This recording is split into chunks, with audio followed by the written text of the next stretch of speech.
Hello എല്ലാവർക്കും സ്വാഗതം. നമ്മൾ ഇന്ന് സംസാരിക്കാൻ പോകുന്നത് കുറച്ച് ഗൗരവമുള്ള പക്ഷേ വളരെ പ്രധാനപ്പെട്ട ഒരു വിഷയത്തെപ്പറ്റിയാണ്. ഗ്ലോബൽ ജസ്റ്റിസ് അഥവാ ആഗോള നീതി.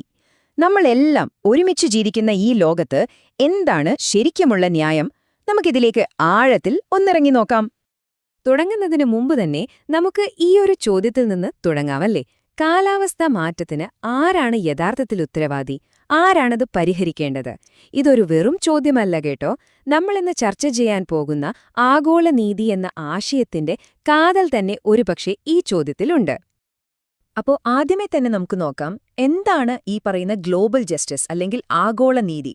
നമ്മുടെ രാജ്യത്തിന്റെ അതിരുകൾക്കപ്പുറത്തേക്ക് നീതി എന്ന ആശയത്തെ എങ്ങനെ കൊണ്ടുപോകാം? അതാണ് നമ്മൾ ആദ്യം മനസ്സിലാക്കാൻ പോകുന്നത്.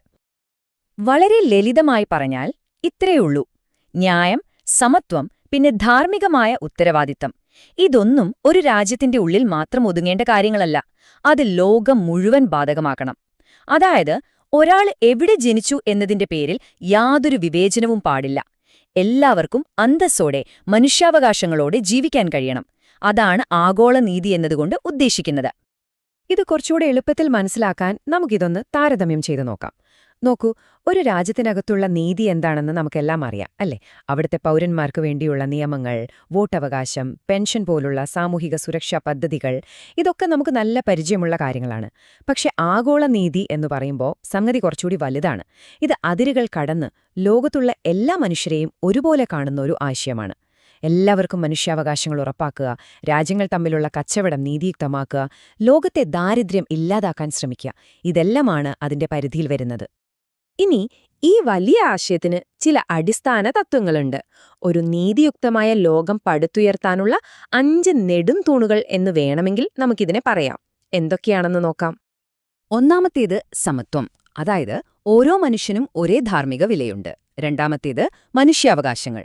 നിങ്ങൾ ലോകത്തെവിടെയാണെങ്കിലും നിങ്ങൾക്ക് ചില അടിസ്ഥാന അവകാശങ്ങളുണ്ട്. മൂന്നാമത്തേത് ന്യായമായ വിതരണം. ലോകത്തുള്ള വിഭവങ്ങളും സമ്പത്തും കുറച്ചുകൂടി ന്യായമായി പങ്കുവയ്ക്കപ്പെടണം. നാലാമത്തേത് ഉത്തരവാദിത്വം, അതായത് കൂടുതൽ ശക്തരായ രാജ്യങ്ങൾക്ക് ദരിദ്ര രാജ്യങ്ങളോട് ചില ധാർമ്മിക കടമകളുണ്ട്. അവസാനത്തേത് ആഗോള സഹകരണം. കാരണം പകർച്ചവ്യാധികൾ, കാലാവസ്ഥാ മാറ്റം പോലുള്ള പ്രശ്നങ്ങളൊന്നും ഒരു രാജ്യത്തിനും ഒറ്റയ്ക്ക് പരിഹരിക്കാൻ പറ്റില്ല. എല്ലാവരും ഒരുമിച്ച് നിന്നേ പറ്റൂ. ഈ 5 കാര്യങ്ങളാണ് ആഗോള നീതിയുടെ അടിത്തറ. ശരി, ഈ തത്വങ്ങളൊക്കെ കേൾക്കാൻ നല്ലതാണ്. പക്ഷേ ഇതൊക്കെ എങ്ങനെ പ്രാവർത്തികമാക്കും? ഈ എങ്ങനെ എന്ന ചോദ്യത്തിന് പല ഉത്തരങ്ങളുണ്ട്. ഇത് വലിയൊരു തത്വചിന്താപരമായ സംവാദത്തിന് തന്നെ വഴിവെച്ചിട്ടുണ്ട്. നമുക്ക് അതിലെ പ്രധാനപ്പെട്ട 3 കാഴ്ചപ്പാടുകൾ ഒന്ന് പരിശോധിക്കാം. ഈ പട്ടിക നോക്കൂ, ഇത് കാര്യങ്ങൾ വളരെ വ്യക്തമാക്കും. ആദ്യത്തേത് കോസ്മോപൊളിറ്റനിസം. അവർ പറയുന്നത് നമ്മളെല്ലാവരും ഒരൊറ്റ മനുഷ്യ സമൂഹമാണ്. അതുകൊണ്ട് നമ്മുടെയെല്ലാം ഉത്തരവാദിത്തം എല്ലാവരോടുമുണ്ട്, സ്വന്തം രാജ്യക്കാരോട് മാത്രമല്ല. രണ്ടാമത്തെ കൂട്ടർ സ്റ്റേറ്റിസം വാദക്കാരാണ്. അവർ പറയുന്നത് ഒരു ഗവൺമെന്റിന്റെ ആദ്യത്തെ കടമ സ്വന്തം പൗരന്മാരോടാണ്, അതിനുശേഷമേ മറ്റുള്ളവർക്ക് സ്ഥാനമുള്ളൂ എന്നാണ്. ഇനി മൂന്നാമത്തെ ഒരു കാഴ്ചപ്പാടുണ്ട്, റിയലിസം. അവർ പറയുന്നത് അന്താരാഷ്ട്ര രാഷ്ട്രീയമെന്ന് പറയുന്നത് പച്ചയായ അധികാരത്തിന്റെ കളിയാണ്. അവിടെ ഈ ധാർമ്മികതയ്ക്കും നീതിക്കുമൊന്നും വലിയ സ്ഥാനമില്ല. ഓരോ രാജ്യവും സ്വന്തം താൽപ്പര്യം മാത്രമേ നോക്കൂ. കണ്ടില്ലേ, ഒരേ പ്രശ്നത്തിന് നേരെ വിപരീതമായ സമീപനങ്ങൾ. ഓക്കെ, ഇത്രയും നേരം നമ്മൾ തിയറിയാണ് സംസാരിച്ചത്.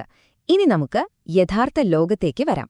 ഈ ആശയങ്ങളൊക്കെ നമ്മുടെ കൺമുന്നിലെ യാഥാർത്ഥ്യങ്ങളുമായി ചേരുമ്പോൾ എന്താണ് സംഭവിക്കുന്നത്? ഈ ഗ്രാഫ് നോക്കൂ. ഇത് വെറും വരകളും അക്കങ്ങളുമല്ല, ഇത് ലോകത്തെ യാഥാർത്ഥ്യമാണ്.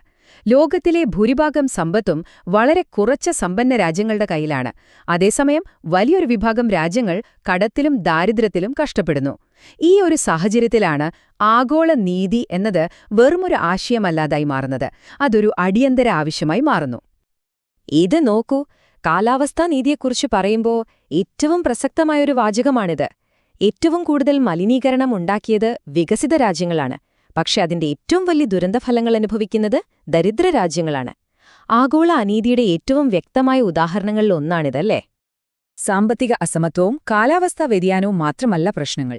ആഗോള ദാരിദ്ര്യം, മനുഷ്യാവകാശ ലംഘനങ്ങൾ, ലോകമെമ്പാടുമുള്ള അഭയാർത്ഥി പ്രവാഹങ്ങൾ, യുദ്ധവും സമാധാനവും, രാജ്യങ്ങൾ തമ്മിലുള്ള ഇടപെടലുകൾ, ഇങ്ങനെ ഒരുപാട് മേഖലകളിൽ ആഗോള നീതിക്ക് വേണ്ടിയുള്ള സംവാദങ്ങൾ ഇന്ന് നടക്കുന്നുണ്ട്.